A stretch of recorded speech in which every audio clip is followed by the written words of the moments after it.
Alright, dickheads, I'm your chunky messiah, Ethan, and I'm just here with another one of them there, Tabletop Tall Tales, and before we go any further, I don't trust that this is recording, so I'm just going to quickly turn my monitor on. I turn it off to stop myself from staring at my own face, to just see that, yep, it's recording, okay, yeah, okay, so, okay. Alright, dickheads, I'm your chunky messiah, Ethan, and I'm just here with another one of them there Tabletop Tall Tales. Yes, this time we are once again going to be talking about problem players to one degree or another. Specifically, we're going to be talking about two people, both of whom have two separate instances of them each being dickheads at the table. And this is going to be called something along the lines of Tantrums at the table, because that's really what this is. While the last episode I did on a similar subject was players who had these kind of consistent issues with the way they approached certain aspects of the game that made them kind of consistently bad. This is going to be, I think, like 4 instances in which these players who were otherwise fine lost their shit and basically burned bridges with the people they were playing the game with and just left. They, the definition of throwing an unnecessary tantrum. Okay, so I'm going to be talking about these people in two... There are 4 instances here that I want to talk about, and I'm going to call the two people Albert and Bert. Because that's not confusing. No. Albert and Billy. I'll go with Billy again. It's not the same Billy from the last one, I swear. But we're going to talk about Albert and Billy. Now, one of these instances is actually possibly recorded. And I don't know if I ever actually put the episode of this up. But one of these instances happened in a campaign that I uploaded to the channel in 2013 and is still up because a lot of people really liked it and I don't want to take it down. I may be misremembering elements of it because I'm not going to sit and listen to the entire campaign again because it's like many hours. So if I get stuff wrong and let me know in the comments because I may get stuff wrong about that campaign. However... I also might not, so there you go, and that's just one of the things. Okay, so that's Billy anyway. We're going to talk about Billy later, because Billy is also actually ends up jumping games at one point. Most of this happened in Dungeons & Dragons. Of the 4 instances I'm going to tell you about, 3 of them happened in Dungeons & Dragons. One was in D&D 3.5, which is the one I mentioned with Billy, and the other 2 happened in D&D 5th edition a couple of years ago with Albert. Let's talk about Albert. Bit of context as to the game, games really, that were being played. Actually no, it was one game. Yeah, it was one game, it's just like the person changed their character partway through, because they left the table for a while and then came back. Okay, so this one that happened relatively recently, happened to me at my university's tabletop society. My uni's tabletop gaming society. I have had a lot of great experiences with the tabletop gaming society. It was a great thing. I had a lot of fun. They're mostly great people. Just this one player had a couple of tantrums when things didn't go their way in D&D. So let me quickly hit you with what was going on at the table with the context of the story. Okay, so this was my first game with these guys. We were playing Dungeons & Dragons 5th edition, as I mentioned before, being run by a friend of mine called Josh, a guy from my course called Josh, good lad, good friend of mine. He was running it, and our party was made up of 4 people? 4 or 5 people. I'm trying to remember. I'm not good at counting. Basically, we had me playing Logan 8 Fingers, who I actually played about 6 years ago in the story in 3.5 that's going to be with Billy. But I played him again in D&D 5th, like a later version of Logan 8 Fingers, in this game of D&D 5th edition as a chaotic evil rogue in a good party. We had a means of dealing with it, don't worry. Then we had... it just occurred to me, I think there's a 6th player who I genuinely just can't remember anything about. I can't remember anything he played. Huh. Anyway, but yeah, so I was there playing Logan Eight Fingers. We had another friend of mine, a guy called Gethin, playing a. I can't remember the name of the species, but I think they're one of the. I think they're a species that came in Volo's Guide to Monsters. They're like kind of half giants. As a playable race, playing that, but as a warrior, I believe. Then we had, who actually was the means by which Logan Eight Fingers, the chaotic evil character, was kept good, because we had a running gag that whenever Logan started going evil, started thinking about doing something evil, that character, because he was playing a female character, she'd bonk him on the head, and he'd, like, calm down. Like, this was like a very silly, very kind of comedy game. And that was our explanation for how Logan was kept in line, was every time he started going evil, bonk! Alright, I won't do it. Fuck. It was like genuinely the vibe about how he didn't turn evil and start randomly killing people. So we had that. Then we had another guy playing a barbarian. You can tell we've hit the limit of people whose names I knew. We had another guy playing a barbarian. Another guy playing a half-orc bard, I believe. And then we had... I think someone was playing a wizard. I think this other person was playing a wizard. No, wait. A warlock. Yeah, no, they were playing a warlock. The other person was... I knew it was a spellcaster, but this other person, the sixth person, I can only dimly remember, was playing a warlock. And then we had the last player, the problem player, Albert, who was playing... I don't know. That was actually genuinely... I don't think any of us, aside from the DM, were ever entirely sure what their class was. That was kind of how vague they were. They were playing a bird person, but not a Kenku? Not something from the... Not like an official, like a homebrewed... like some kind of bird person. That wasn't the Kenku, which I think is the only one that at the time was legally playable. So they're playing some kind of Kenku, some kind of bird person that wasn't a Kenku. And the Kenku, in case you don't know, are flightless crow people who can communicate exclusively in mimicking sounds they've heard. This person was playing a flying bird person who could speak broken common, but it was their own speech. So that was the party. And, you know, that was the party, and we did plenty of pretty standard adventure-y things. You know, we wandered from town to town, we fought orcs, we stabbed goblins, we did all that kind of stuff. Everything was well and good. At some point in the campaign, however, we got, after about 3 sessions, we got to a town. And by means and roads that I do not quite recall, half of the party ended up fighting in an arena. I believe the reason that only half of the party, and when I say half of the party, I mean 2 of them, so objectively not half of the party, the giant, the warrior and the barbarian, were fighting in this arena, with the bard cheating, surreptitiously playing buff music for them from the stands. They were in this arena in this town where we were doing a bit of downtime. You know, some of us were going shopping, other ones were doing this, doing that, you know, we were off doing our own stuff. And they were doing this thing. We were relatively low level. I think we were like level 2, maybe level 3. You know, because I think we might have started... Actually, no, I think we were level 2, because this was only like a few sessions in, so I think we might have actually just been level 2. Real low level, real low stakes stuff. But they're in this arena. And this is the central point. This is where the tantrum starts. So, while we're all doing our stuff, you know, while we're all doing our shopping, occasionally the DM turns back to, you know, the 2 in the arena, and they do, you know, their next round of fighting. When that round of fighting's over, you know, when they've beaten the enemy and moved on to the next level, it's very much like the arena in, like, in Fable, in the original Fable, where it's like monsters. It's like they fight some monsters every couple of, every now and again, every round is a different kind of monster. You know, that's kind of what they were doing. And, you know, after every round, you know, they'd be told how much they earned, and next round, do you want to continue, or do you want to just... In fact, it was almost exactly the fucking arena from Fable, the more I'm talking about it. You know, in between that, we would, you know, be doing our own stuff. But eventually, after a good few rounds, it became clear that everyone had done their stuff, and we were just kind of watching this arena. And as the night had gone on, as the session had worn on, we had all gotten increasingly invested, or most of us had gotten increasingly invested in the events of the arena, because, you know, they were getting some good rolls. They were like kind of succeeding further than they should have. They were kind of pushing their luck.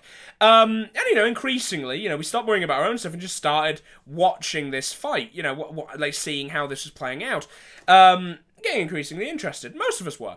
One of us wasn't. Albert was getting increasingly irritated that we weren't moving on, which, you can argue whether or not that's valid, and I think, maybe not wanting to spend a while paying attention to a fight you don't much care about, that's a fair thing.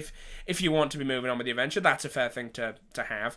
The way the person dealt with it wasn't exactly great, but yeah, it's a fair frustration to have. But we're watching this, and we're getting increasingly fine. And then we eventually get to the final fight of this arena battle. And the final fight of this arena battle, the big boss that they were literally allowed to kind of heal up for, was, I think I can't remember the age of it, but it wasn't juvenile. I think it was an adolescent white dragon. Was the last fight. And when this was announced, immediately, Albert announced that they were going to die and that this was pointless.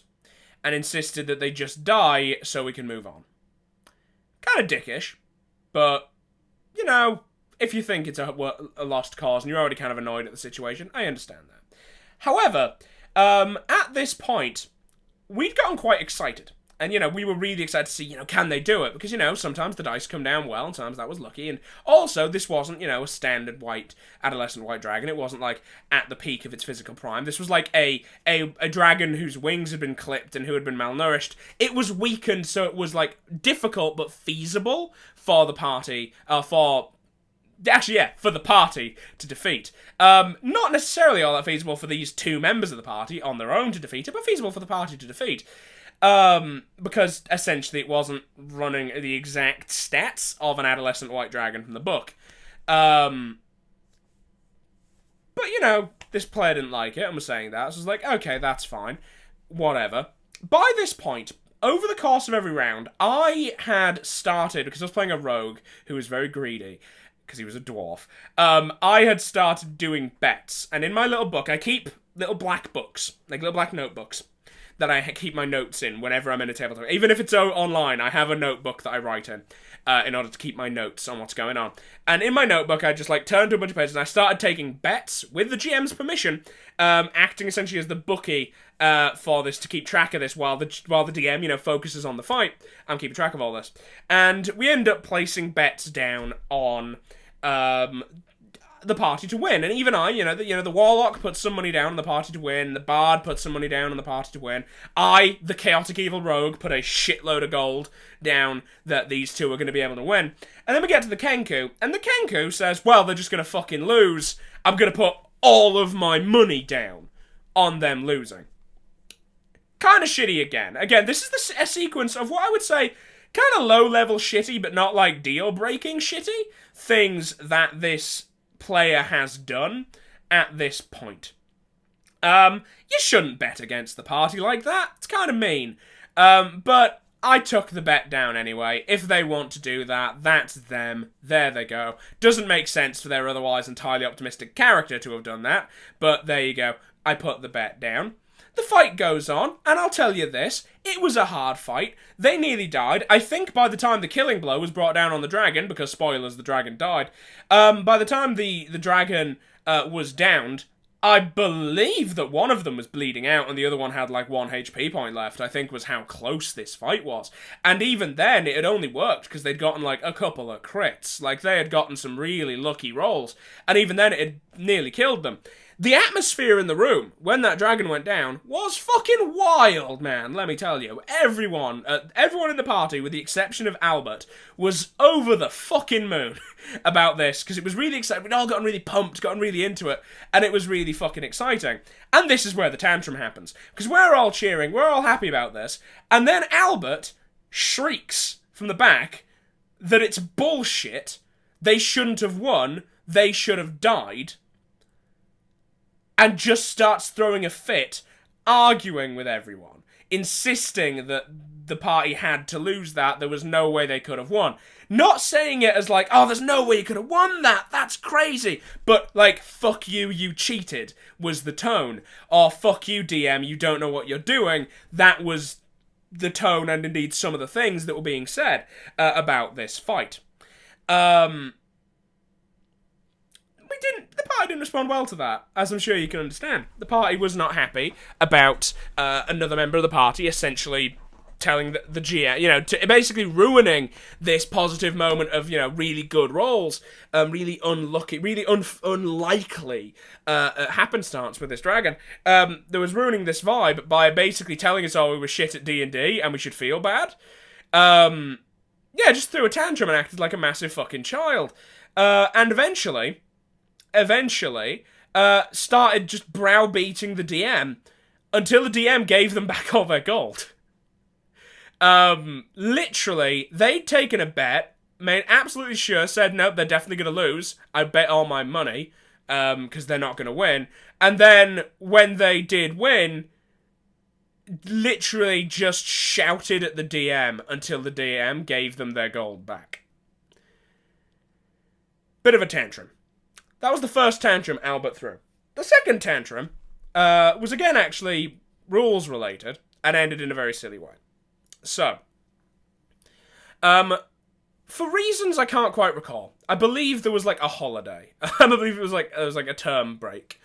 So we kind of left and then we kind of rejoined again after this term break. And for whatever reason, most of us were still playing the same characters. The barbarian was still the barbarian, I was still Logan, the giant warrior was still the giant, all that. But the bird person, Albert, came back with a really specific fancy kind of elf who isn't in the book, basically a Mary Sue super powerful elf wizard, and decided to join.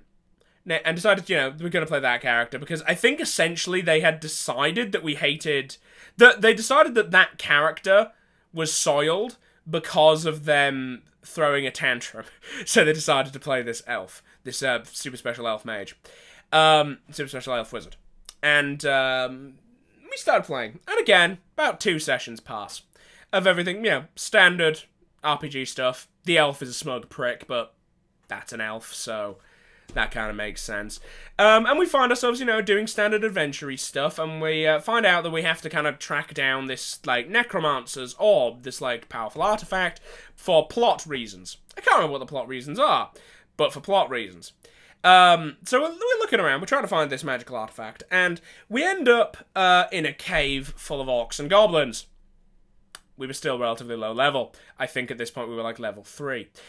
So we're in this cave full of goblins and orcs, and, we're fighting through this cave, we fight our way through the entrance, we're fighting through this cave, and we eventually get to a position where, essentially, at this point, we were using a grid, which is something I very rarely do, actually. I have very rarely been in games where we've had a map, and, actually had that kind of, specificity. It tends to be theatre of the mind, when I've done Tabletop RPGs, we don't tend to track it like that, but... we actually had a grid with pieces, and so we've got this grid, we've got these pieces, and we're in this cave system that's been drawn on this map, and we get to this tunnel, and essentially we get to this tunnel, there's a load of enemies on the other side of it, and me and the giant, who had decided already that the giant can fit through there, decide to see if we can do something a bit weird, to basically try and take advantage of the fact that the enemies can only come at us one at a time, but we could theoretically come at them 2 at a time.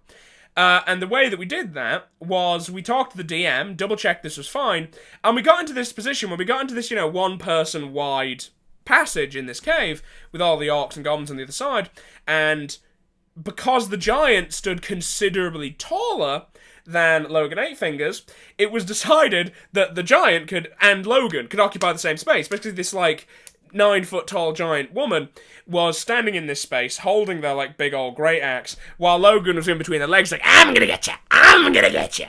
It was quite funny. Granted, after a couple of rounds, I could see how that could get boring, because it was efficient. Because it was, efficient, but only 2 players were actually doing anything. So the wizard decides to do something, which, I don't know, Albert the wizard decides to do something, and I don't know if I need to tell you now, that deciding to cast a spell when there's no space probably isn't the best plan. And what makes it worse is that we know the exact dimensions of this place. We know that it's literally that the giant's head is basically touching the top. So I can't remember if this giant was like 8 feet or 9 feet, but this like pseudo giant was basically touching the top of this cave. Her shoulders are more or less touching the sides of it. You know, there was no space around this. And of course, then there's like even less space because I'm like in between the giant's legs, going like at the enemy with my 2 knives. But the wizard decides they want to help because they see, you know, they see on the map, they see that there's this big cluster of enemies on the other side of us. You know, because they're forced to come in one at a time, so they want to see if they can't throw an AoE at all those enemies.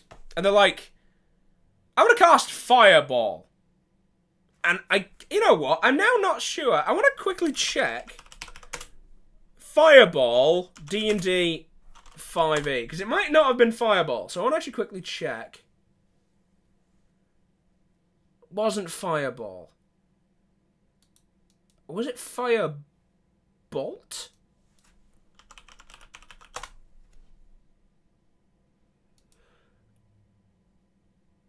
I think it was Firebolt.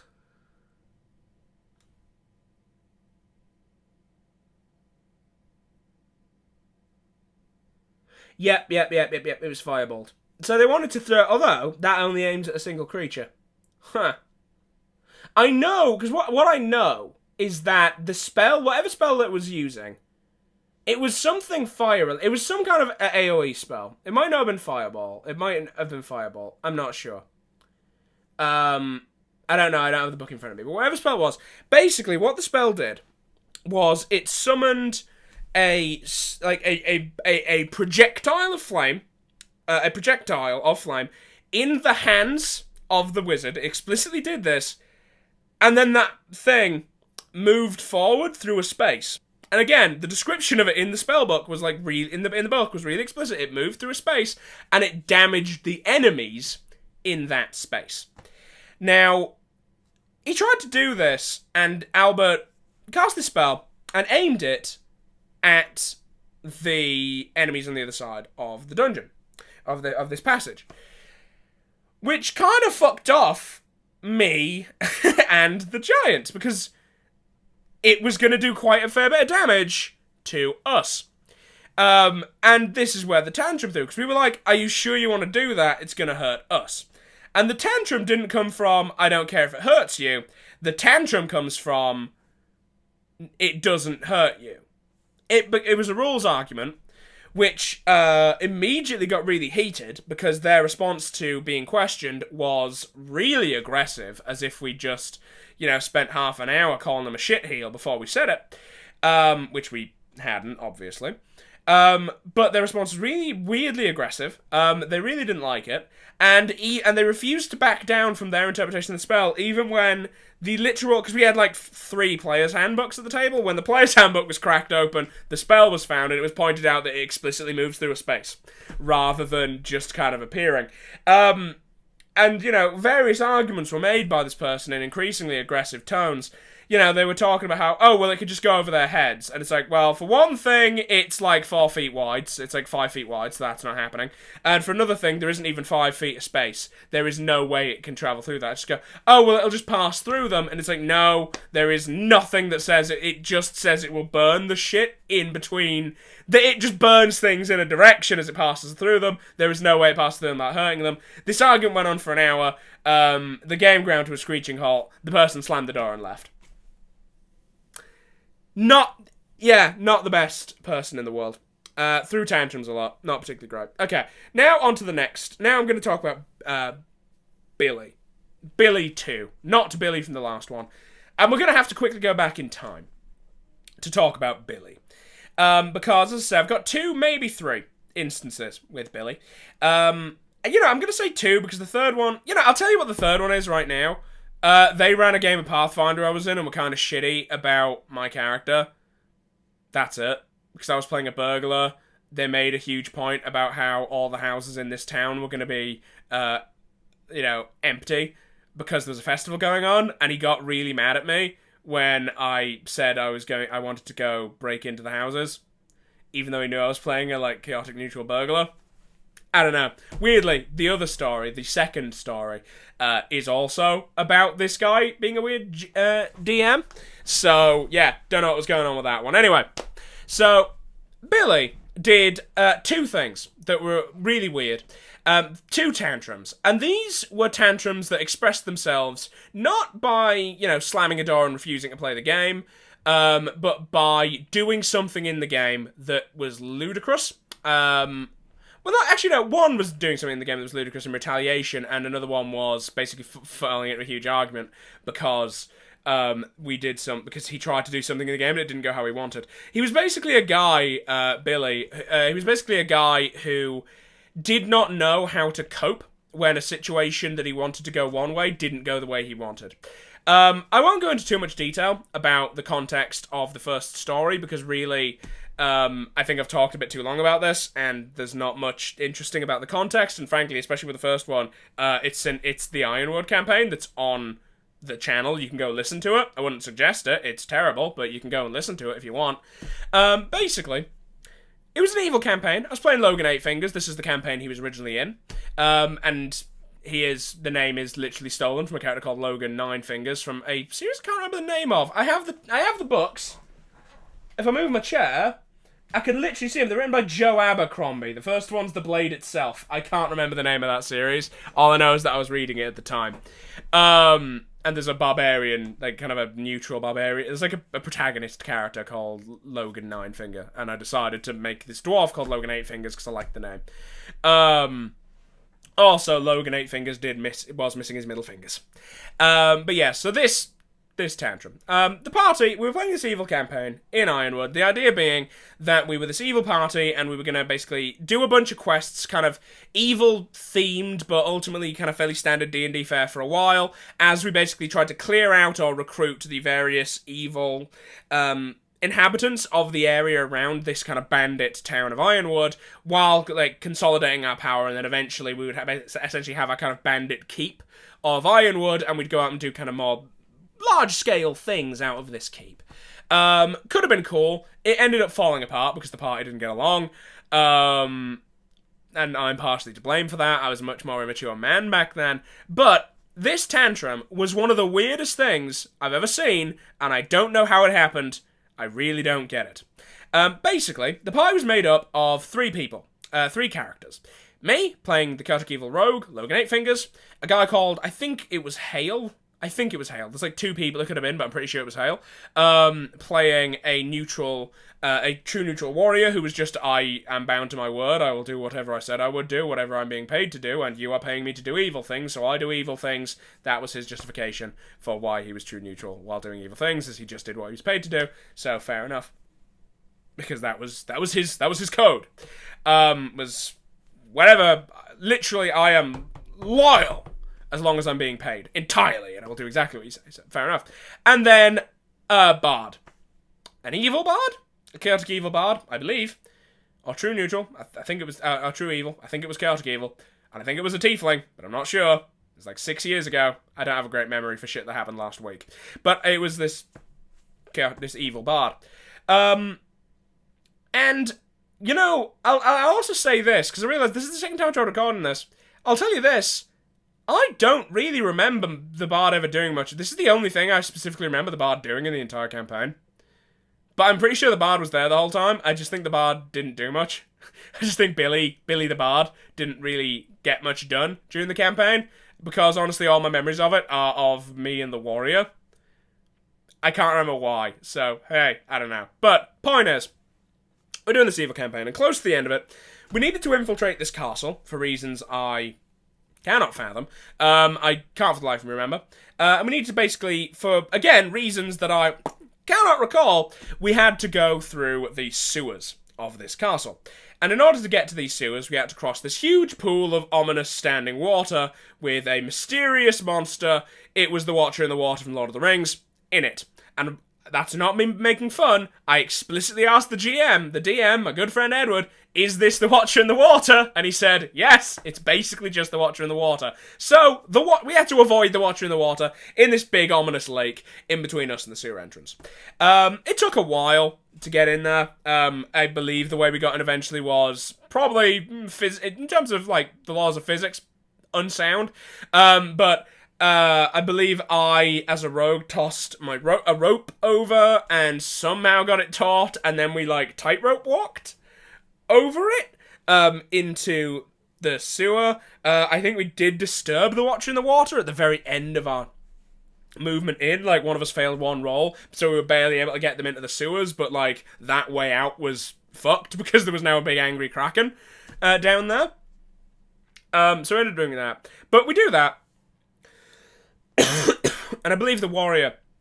Sorry, my throat's dry as fuck. Oh no! My mechanical dad!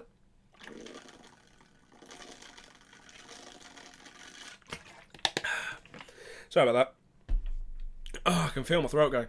But we ended up... We managed to do that. I believe the warrior ended up having to discard all of his armor in order to do it. But we ended up in this sewer.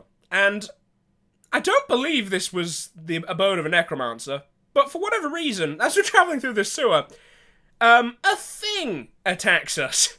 A thing which I think was a monster from the Monster Manual, but don't quote me on that, because I can't remember what it was called. I can't remember what it was. All I can remember is what the DM described it as, and it's a water zombie. It was basically a zombie with some kind of aquatic-looking features. And that was it. It moved like a zombie, it acted like a zombie, and, you know, to anyone who had any magic, it, like, smells like necromancy zombie. You know, it was basically just a themed zombie. And, you know, if you don't know, in D&D, in a lot of fantasy settings, really, the undead kind of come in several flavours.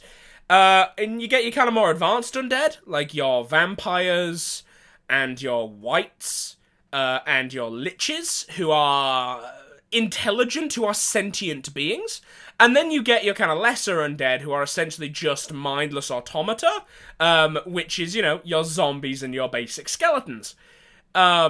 And this was a zombie. It was an automata.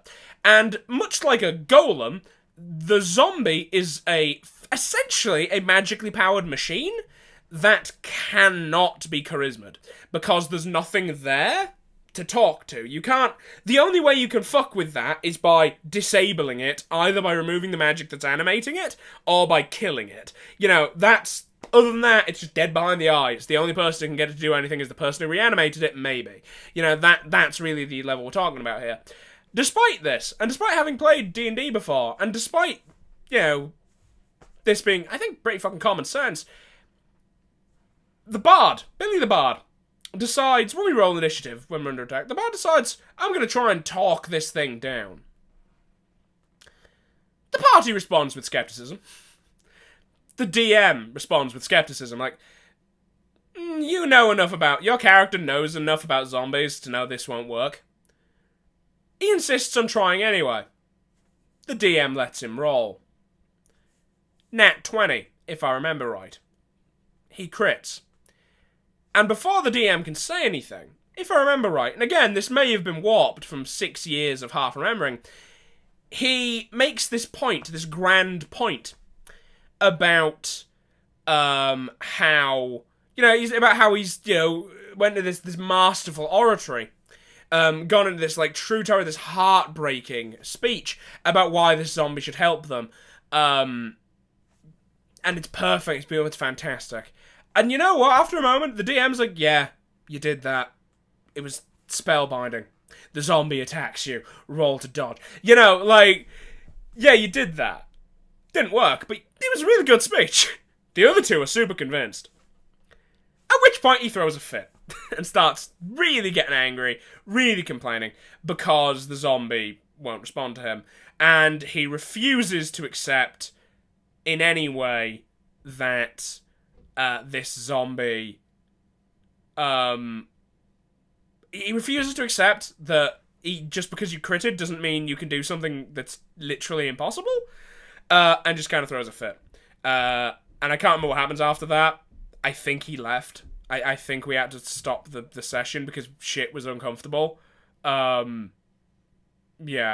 that wasn't great. Now let's get on to the final story. And the one that's actually got the most to it. Now, this was in a game, not of D&D. Not of D&D. This was in Shadowrun 4th. A game which I have a bit of a soft spot for, Shadowrun 4th. It was a really flawed game, but I had a few really fun campaigns in it. One of which, actually, I would consider the campaign that this happened in. This was the last thing that happened in this campaign. This campaign I'm going to tell you about, and this game was run by Billy. This campaign is one of the ones I would consider really fun. I played 2 characters in this campaign, and I'm going to be honest with you, the rest of the party doesn't really matter, because this was honestly not even about, this isn't even about me, this was just something, him reacting negatively to something the party did. But I played 2 characters in this. I played a vampire virus, because I can't remember the specific name of the virus, but a vampire virus infected orc, called Go-Guts, because I wanted to name him Gore-Guts after the orc war boss from Dawn of War, but I accidentally spelled it wrong, so Go-Guts. So I played Go-Guts, who died relatively early on, and then I played a charisma character, which is much more my speed, of a Nosferatu, which is another very rare kind of human afflicted with that disease, called King George, who was the name also of a character I played a lot more of later on, who was essentially a completely unrelated King George, that I just played in the same setting, and there was no reason for him to be called King George in this one, but there was more later on. It's irrelevant. I'll tell you about that King George in another story. Because that was actually literally one of my favourite campaigns of all time. But I was playing this charisma character called King George. And what you need to know about this game, about this campaign, was we didn't have anyone in the party who could do magic. That's not necessarily true. Nosferatu do have a certain amount of magic innately, but I never used it. The reason that we had no one in the party who could do magic was literally at GM Billy's request. And his reasoning for that was, essentially, he was quite new to the game, and he did not know how magic worked. Not the best reason to not do magic, but we agreed. Because you know what? Most of us were new to the game. We didn't know how magic worked. So we decided that magic was just kind of not something we were really going to touch. We might, fight a couple of magic enemies, maybe use it for some kind of horror elements. It might come up a little bit, but we weren't going to really fuck with magic. Like, magic was going to be something that the rest of the world did that never really entered into our stuff. And, the campaign went along quite well for a good few sessions. We went well for, I think it was something like a couple of months. We had this, really good weekly game, and, we were having a lot of fun. And then we started down this plot thread where the GM, Billy GM, decided he wanted to bring magic in as a kind of spooky element.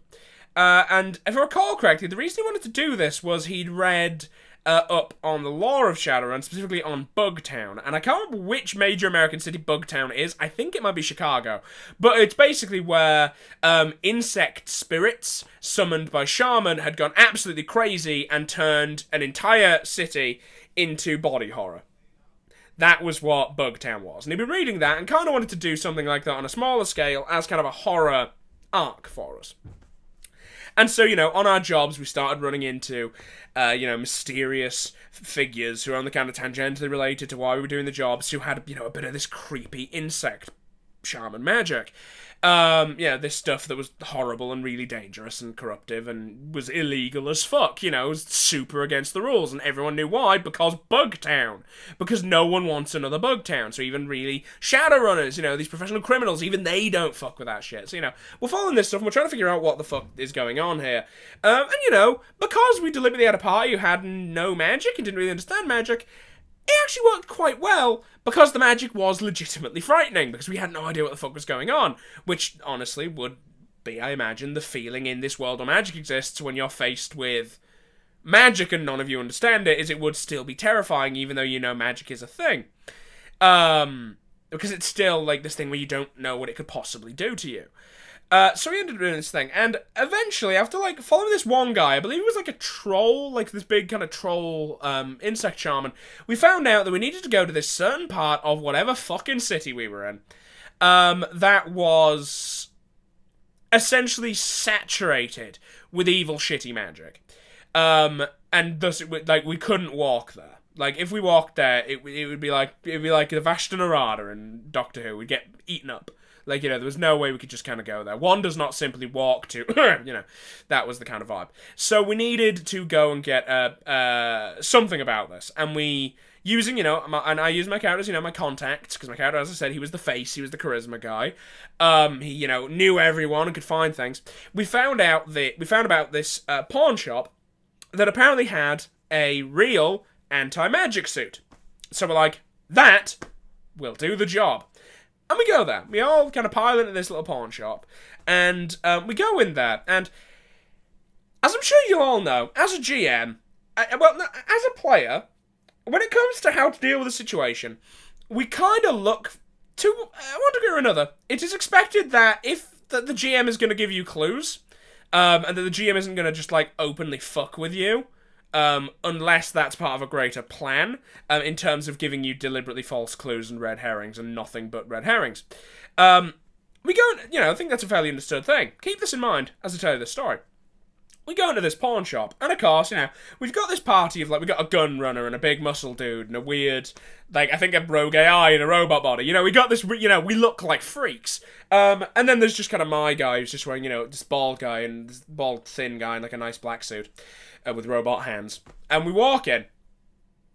Sorry, I got an itchy nose. And we walk in, and the first thing that we find out about this NPC who runs this pawn shop is that he is small. He is clearly frightened, he is easily intimidated, and he's scared. He is terrified of us. That's what we get. And, so we talking to the guy, and, I go over and talk to the guy, as you do with NPCs, and, every time, so, my character walks over, King Jokes was over, he's like, hello, I understand that you have an anti-magic suit for sale. And the NPC, and again, this is a huge clue, we already know that he's, withdrawn into himself, he's looking at us really nervously, and as we're speaking to him, this shopkeeper is like, yeah, I've got one in, do you want it? He's got a really clearly nervous and frightened stammer.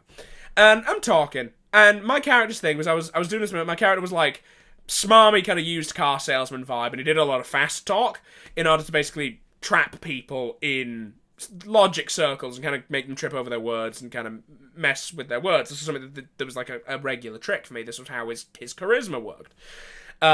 Because I'm one of the guys who insists on role-playing out the entire conversation, because I really enjoy the role-playing aspect. So that was his charisma, was he was a fast talker. As I say, smarmy used car salesman. So we're talking to this guy, and we find out that, basically, we've done a load of jobs, and we're kind of real flush with cash at this point. We've got a load of money. We haven't spent it on a load of stuff yet. We were planning on getting this suit and seeing how much we had left to basically tool up with other stuff, with better guns, with better cyberware, to go take on this thing. And we're talking to this guy, and he gives us this price, and it was shitloads of new yen, for such is the currency in Shadowrun. Shitloads of new yen. And it's literally, I think, just shy of the amount we have from the last, 3 jobs we did, saved up. It's a huge amount. And it would basically completely clean us out to give him this money. And, so my character's just oh, but come now, that kind of thing. You're only going to be able to offload that onto a Shadowrunner. Sure, we are Shadowrunners.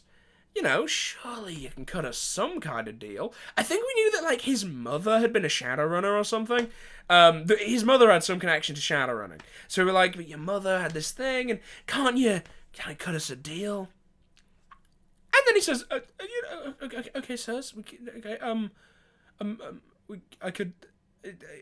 I guess I could let you have it for 20%. I interrupt. Well, no, I don't even interrupt. He said, for 20%? End sentence. Boom. Go,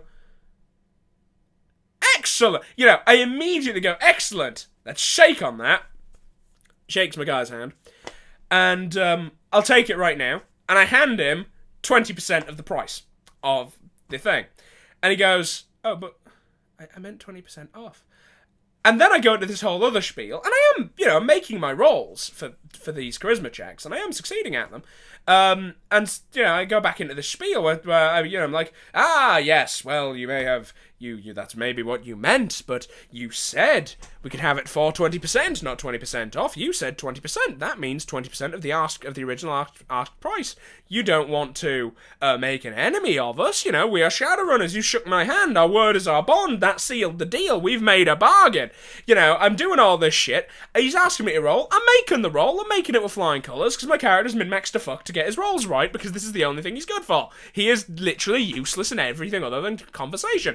So, despite having robot hands. So, it's purely an aesthetic point. I'm terrible for that when I play Shadowrun. I give characters augments purely because I think it looks funny. It looks cool. So I'm making these rolls, and the GM's, mad about this. And I don't quite know why he's mad about it. That's honestly the first weird thing.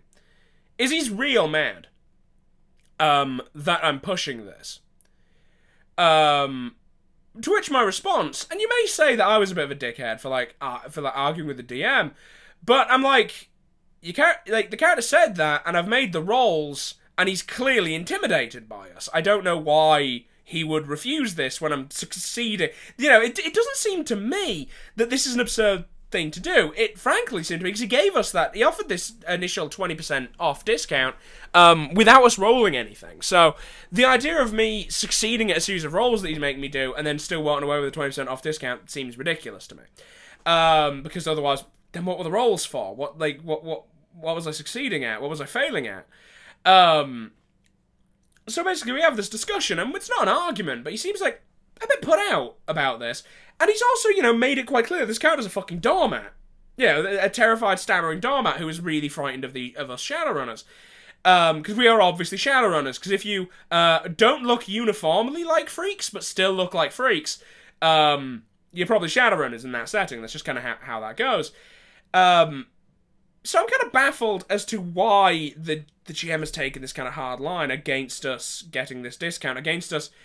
He accused me of, abusing the game or abusing the system. And at this point, this argument's gone on for so long, and, there's not really been much justification, really, aside from I don't want to do it from the GM. And again, you may say that, we were the dicks for arguing with the GM, and that is, certainly a valid view. But eventually he relents, and he goes, fine, the guy gives it to you. But you need to hire your own truck to, move it, because it's, huge. It's, Big Daddy armor. Yeah, that's kind of, the way this was described. So we hire this truck, and we get it out. And here comes the real shitty Tantrum thing, and the thing that ended the campaign. We're leaving. We've just left the pawn shop. We're loading up this, anti-magic suit. He says, as we're loading it up, we can hear a horrible scream coming from inside the shop. And I can't remember why, but the reason my guy had robotic hands was that they were drones that had a camera in one of the fingers, so he could just kind of leave it and spy on people. So I left it in there to spy on this guy, because he had magic tattoos and shit, so I kind of didn't quite trust him. And I wanted to see what he was up to, so I left this little eye drone watching him.